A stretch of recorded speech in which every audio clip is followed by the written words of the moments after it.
7 years after Michael Jackson's fatal overdose of propofol and lorazepam in 2009, the statute of limitations on gossiping about the deceased is, apparently, over. In one of her rare interviews in the midst of the presidential campaign, future First Lady Melania Trump told the luxury magazine Du Jour how Jackson, a friend of Donald's and one-time Trump Tower resident, mischievously suggested they kiss to make her husband jealous. Then Madonna, on CBS's Late Late Show, revealed that she'd smooched amorously with him long ago. And the New York Post's page 6 dropped a chunk from Tommy Hilfiger's memoir, American Dreamer, My Life in Fashion and Business, about the designer's visit in the 1990s at Neverland Ranch, the singer's compound in Santa Barbara County, California. After encountering a giraffe and a string of baby elephants outside, Hilfiger found Jackson in his office, with a bandage on his nose, wearing sunglasses and sitting on an enormous gold and burgundy throne. His two oldest children, Prince and Paris, were there, dressed like characters from a Broadway show or The Sound of Music, velveteen knickers, dirndl jumper, ruffled blouses, patent leather shoes, each in full makeup. It's like what they said about Elvis Presley when he died. Good career move. Paris, in response to such banter and because she's now 18, just gave her first full-length interview in a Rolling Stone cover story, setting the record straight. She'd had a wonderful childhood until her father's death at age 50. After, she struggled with drugs and attempted suicide several times, but she's now happy, clean, and, the magazine reports, heir to a mammoth fortune. The Michael Jackson Trust is likely worth more than $1 billion, with disbursements to the kids and stages. That number could change if the IRS has anything to do with it. The agency's lawyers are taking the executors to trial, set to begin sometime this month in U.S. tax court in Los Angeles. The IRS intends to prove that $702 million of that inheritance is owed in penalties and back taxes. The crux of the case is the disputed value of Jackson's name and likeness, which is to say the right to use his visage on everything from coffee cups to baseball caps. An estate tax filing is supposed to be a snapshot of the person's assets on the day of his expiration, and under California law that includes the value of a star's name and likeness. The IRS claims Jackson's should have been valued at $434 million. The estate claims that it was worth a mere $2,105, implying that his image had been rendered all but worthless by stories about skin bleaching, his obsession with plastic surgery, prescription drug abuse, odd parenting choices such as covering his children's faces in black veils or Spider-Man masks in public, and allegations that he molested young boys who visited Neverland. Celebrity estate lawyers are watching closely. It felt like a record year for the deaths of icons in 2016, with the passing of Prince, David Bowie, Leonard Cohen, Merle Haggard, Muhammad Ali, and Debbie Reynolds and her daughter Carrie Fisher. Fisher's December departure prompted reports that Walt Disney was rushing to make a deal to use her digital likeness in future Star Wars movies. Disney denied this. The Jackson case signals that tax examiners see enhanced value in a deceased star's face and name as technology and social media open up novel paths to profit, such as the ability to conjure up appearances using computer-generated imagery and voice software. The man largely responsible for the estate's current fiscal health is not Michael Jackson, or not exactly. For the balance of the past 37 years, a 66-year-old Los Angeles entertainment attorney, named John Branca, a partner at the firm Zifrin Brittenham, has handled the singer's record deals and tried to shield him from his own worst impulses. After Jackson's death, Branca and John McClain, a veteran music industry executive and former Jackson confidant who keeps a lower profile, and declined to be interviewed for this story, were appointed executors of the singer's estate, which gave them responsibility for generating income for the beneficiaries named in his will: his children Prince, Paris, and Blanket, and his mother, Katherine Jackson, whom he designated as their guardian. Michael used to say to me, "You and I, Branca, we're going to be examples for the business. We're going to be the kings," Branca says. It's early July, and he's reclining in the opulently furnished living room of his home in a gated community high in Beverly Hills. He looks like an aging rock star himself, intent on defying the calendar. He's slim, brown-haired, and dressed fashionably in a black polo shirt, black pants, and expensive-looking black leather sneakers. The twice-divorced Branka is engaged to Jenna Hurt, a 32-year-old model who makes a brief appearance and then withdraws to let her fiancé hold court. The walls are covered with signed portraits of clients extolling his expertise, including Berry Gordy, the former head of Motown Records, the Eagles' Don Henley, Brian Wilson of the Beach Boys, and, of course, Jackson, who can be seen posing happily with Lisa Marie Presley, his first wife. Branka casually notes that he introduced them. It all might be too self-congratulatory if Branka himself weren't so convivial. He grew up in Mount Vernon, NY, the nephew of the late Ralph Branka, a three-time All-Star pitcher for the Brooklyn Dodgers. Branka liked sports. He became an avid baseball card collector, but he was more interested in music. His parents divorced, and he eventually moved to Los Angeles to live with his mother, a dancer. As a teenager, Branka was kicked out of the Chadwick School in Palos Verdes Peninsula, California, and played keyboards in a band that opened for the Doors on the Sunset Strip in the 60s. Branka enrolled in Los Angeles City College to study music, where he got A's on his harmony papers but felt out of his league when it came to playing with some of his fellow students, among them pianist Leigh McCann, a future soul jazz great. "I just looked around and said, this is ridiculous. I don't belong here," Branka recalls. So he got a law degree at UCLA in 1975 and found a job working for the late entertainment lawyer David Braun. Braun, whose clients included Bob Dylan, Neil Diamond, and former Beatle George Harrison, was established enough not to bother keeping up. One day the Beach Boys came into the office. David didn't even know who they were and didn't care, Branka says. So he sent me to the meeting. I was 27 years old at the time, and all of a sudden, I became the Beach Boys' lawyer. Fortuitously, the Beach Boys' accountant also did Jackson's taxes. In 1980 he introduced Braun and Branka to the ascendant pop star, who'd recently turned 21 and was in the process of distancing himself from his domineering father and primary manager, Joseph Jackson. Branka found Jackson pleasantly eccentric. He had sunglasses on, and he pulled them down and he goes, "Do I know you?" Branka recalls. I go, "I don't think we've met, but I look forward to getting to know you." And he goes, "Are you sure we don't know each other?" I said, "Michael, I would remember if we had met." The next day, Branka got a call from the accountant. Jackson was hiring him to be his attorney.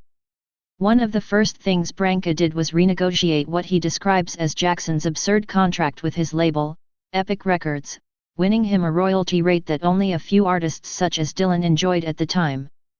When Jackson was ready to unveil Thriller, he wanted to spend $1.2 million on the video for the title track.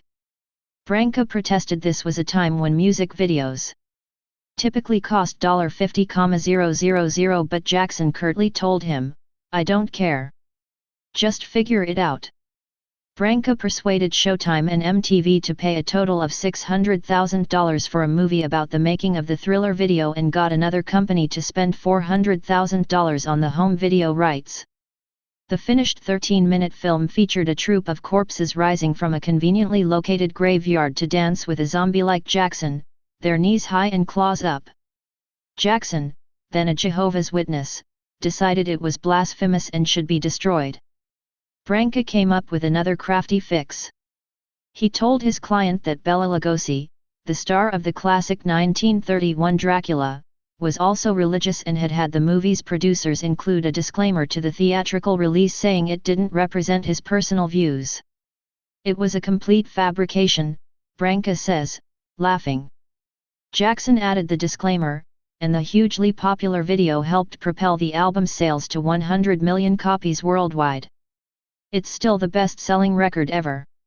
In 1984, Branka learned that the Australian corporate raider Robert Holmes à Court was shopping a company called ATV Music, which held the rights to more than 200 Beatles songs, including Yesterday, Revolution, The Long and Winding Road, and Hey Jude. An excited Jackson told Branca to spend whatever it took to acquire ATV. "It's my catalog," he wrote in a note. But Jackson and Branca's $47.5 million offer was beaten by Marty Bandier and Charles Koppelman, two New Yorkers who promised $50 million.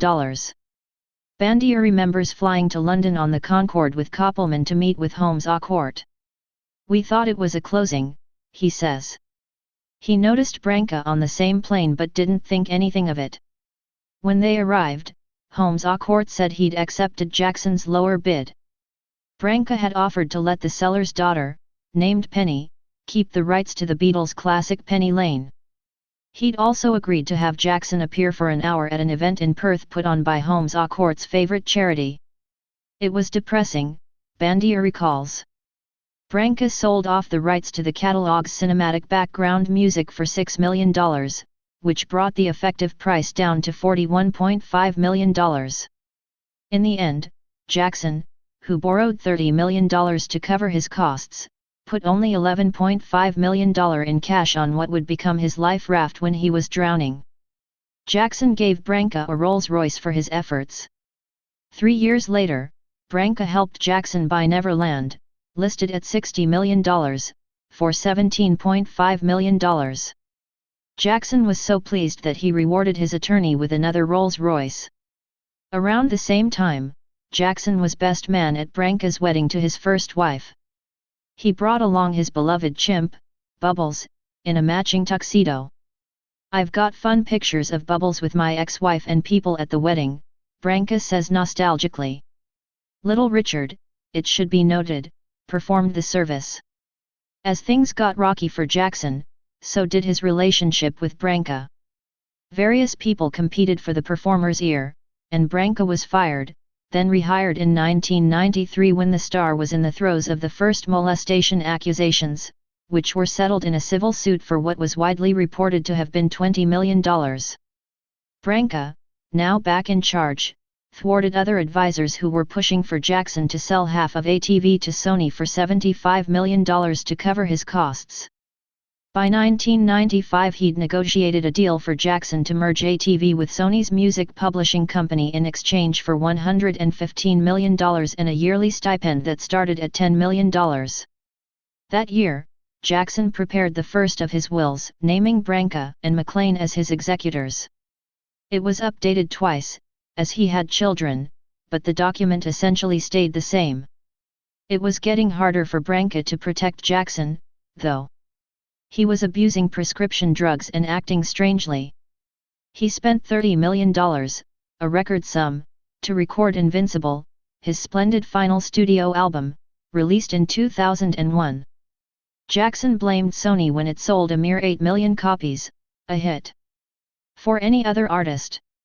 In July 2002, Jackson, looking pale and kabuki-like, held a series of press conferences in New York in which he described himself as a victim of a racist music industry with a history of ripping off black artists like himself.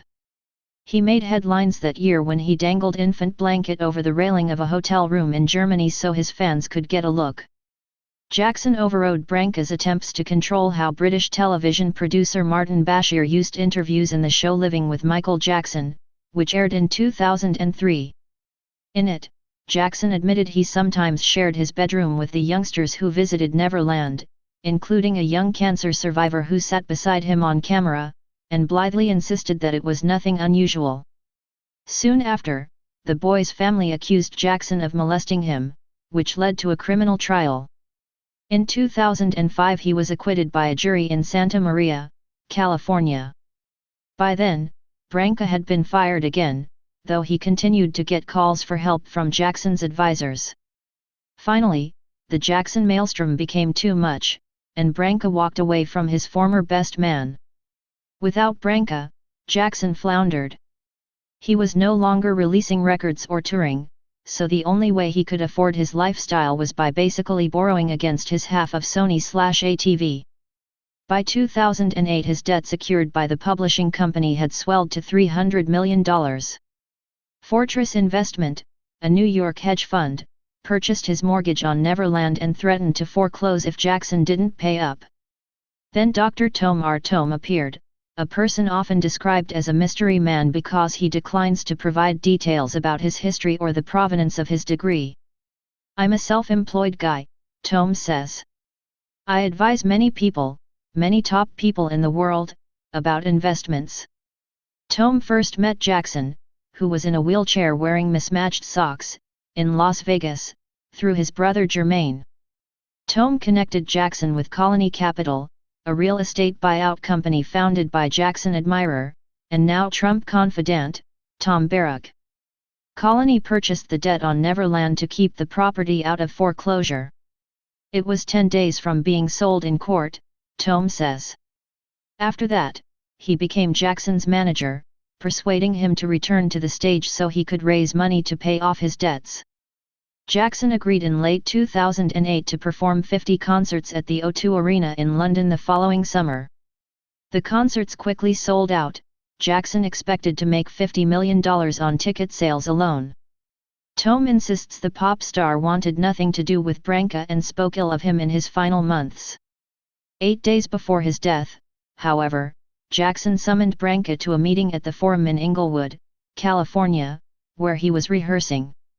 They embraced, and the attorney says Jackson told him, "Branca, you're back." At this point in the interview, Branca disappears into a closet and returns with a framed letter bearing Jackson's signature.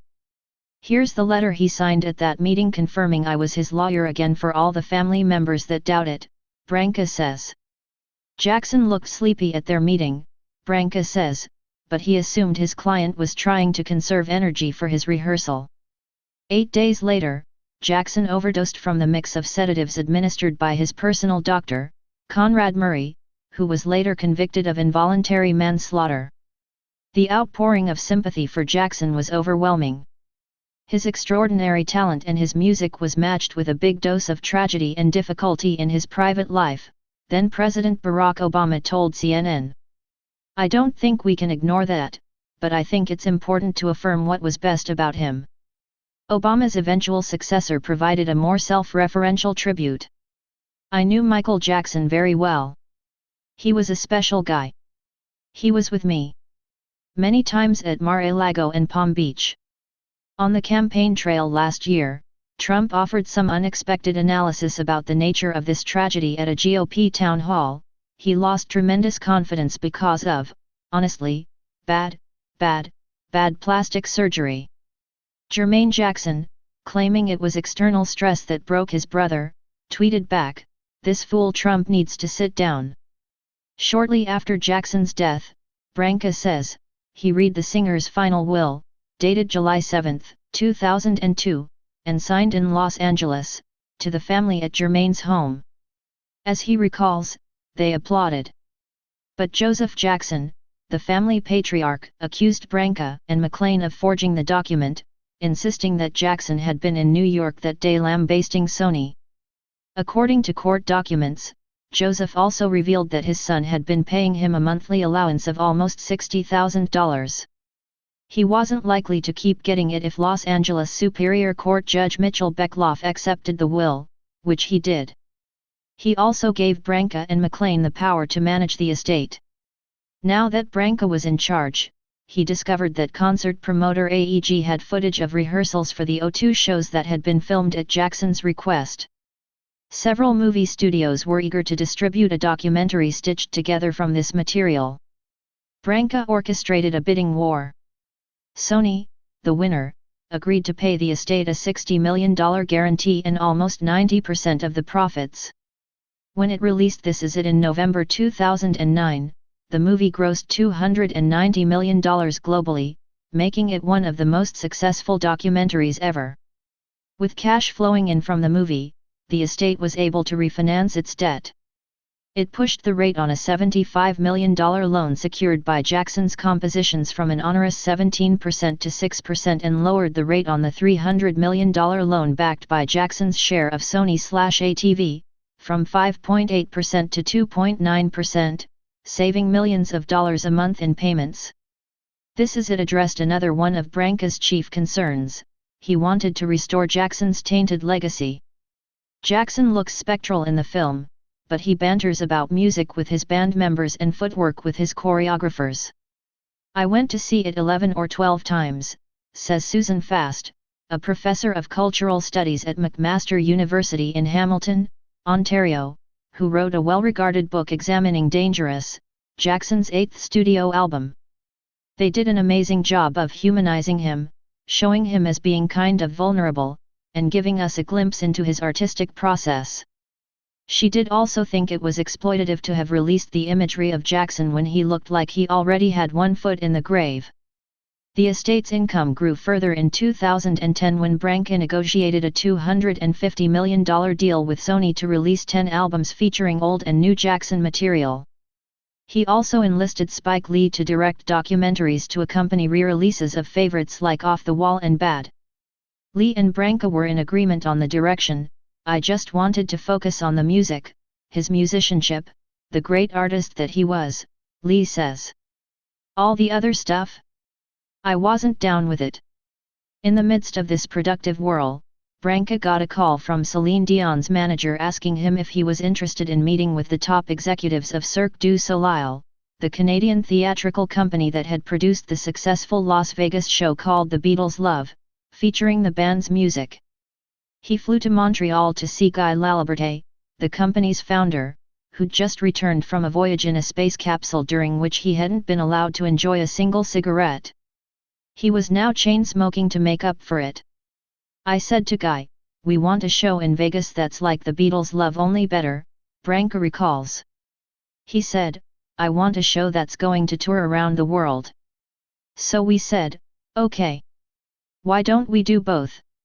The Cirque traveling show, called Michael Jackson, The Immortal World Tour, featured many of Jackson's band members, ran for 3 years, and, according to Billboard, became the 8th top-grossing tour of all time, with $360 million in box office revenue.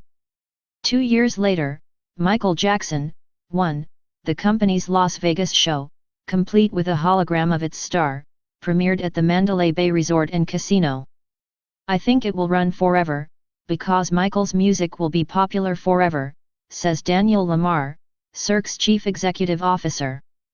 Branca also negotiated a video game deal, the re-release of Moonwalk, Jackson's 1988 memoir edited by the late Jacqueline Kennedy Onassis, and an agreement with Pepsi to put Jackson's face on 1 billion soda cans.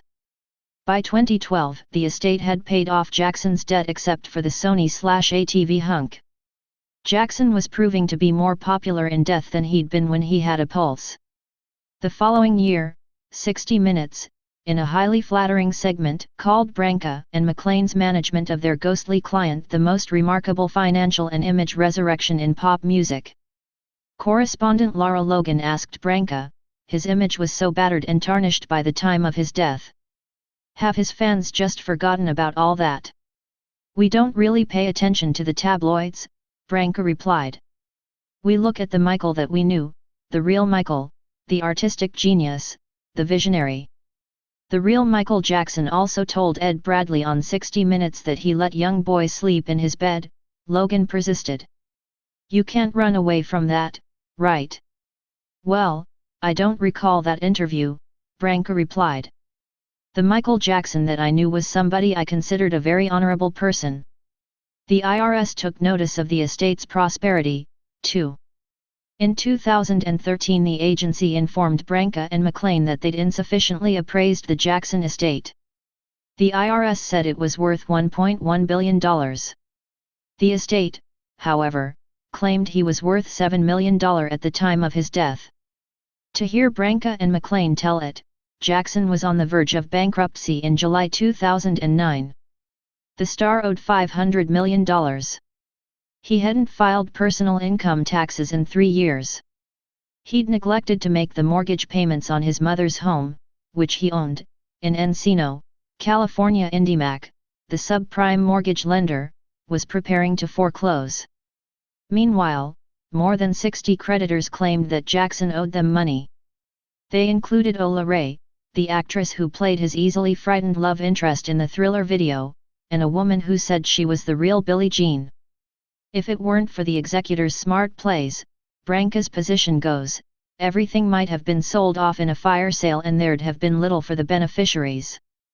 Branca declines to discuss the IRS case, but in a 2015 deposition in a civil suit filed against the estate by another of Jackson's former managers, he said the molestation investigations would have negatively affected his commercial value and that Jackson had received minimal income from pure name and likeness rights. This offers some explanation for why the estate valued his name and likeness at only $2,105. Still, it seems a puzzlingly low number. Well, let me put it this way, says Jeffrey Eisen, an estate attorney in Los Angeles. If somebody had come to you in July of 2009 and said, I will sell you all of the rights to Michael Jackson's name and likeness for $2,106, one more dollar than the estate tax, would you have bought it? You bet. I would have. So the real number has to be higher. The IRS is also skeptical. The agency has subpoenaed Tome, who scoffs at the estate's valuing of Jackson's image. He argues that he resuscitated Jackson, rather than Branca, with the AEG deal which, Tome says, led to a flurry of endorsement offers from Louis Vuitton, Nike, and others. Most of the money the estate has collected is because of me, Tome says. I did all the work. He and the estate are battling in court over his claim that he's owed millions in unpaid fees. The estate argues that Tome abused his position and sought to enrich himself by persuading Jackson to sign overly generous contracts. The IRS also disputes the claim that Jackson's interest in Sony/ATV was worth nothing at the time of his death. But documents from the estate value Jackson's piece of the company at $242 million, less than the $300 million loan against it at the time. The estate didn't pay all the debt off until last year when Branca, in another negotiating coup, sold the singer's share to Sony for $750 million. Meanwhile, the dispute puts Jackson's personal effects in limbo, which, according to Paris Jackson's lawyer Craig Peters, is hard on the children. The kids would like to have some of their dad's stuff that he wanted them to have, he says, describing clothes Jackson wore and pictures that hung around the house. Mostly because of the IRS, it is still tied up in a warehouse. It's not the shimmering glove. It's personal stuff that means something to them. The government's attorneys write repeatedly in their court filings that all of the estate's deals were foreseeable. In other words, all he had to do was stop breathing, and the money would come flowing. It's like what they said about Elvis Presley when he died, says Michael Morris, a former IRS trial lawyer now in private practice. Good career move. But this suggests that anybody would have turned Jackson into a thriving multimillion-dollar business. Brancalites would disagree. What John did for Michael while he was living, he did probably 10 times more after he had died. He really protected a man who was no longer here, says Motown's Gordy, who once called Branca the Smokey Robinson of dealmakers. B.G. Barry Gibb, another client, calls his lawyer's insight priceless. I always listen. He's taught me a lot. The estate's feud with the IRS isn't likely to tarnish Branca's image. Even if he has to give in, the Jackson estate, which has been paying income taxes all along, will survive and refill the children's coffers. Branca says he's been trying to slow down now that he's reaching retirement age, but his practice continues to grow in one area. Because of his success with the Jackson estate, he's attracted many clients who are no longer with us. He's been hired as a consultant by the estates of Kurt Cobain, Janis Joplin, Otis Redding, and Muddy Waters. Much as he'd like to take them all, Branca has to set limits. I got a call from Sammy Davis Jr.'s heirs, Branca says. I always try to help them because he and Michael were friends. I said, I can't represent you. You guys are all fighting. The late Rat Packer's heirs worked out their differences and tried once again to hire him. I told them, I can't, Branca recalls. You guys don't have enough assets.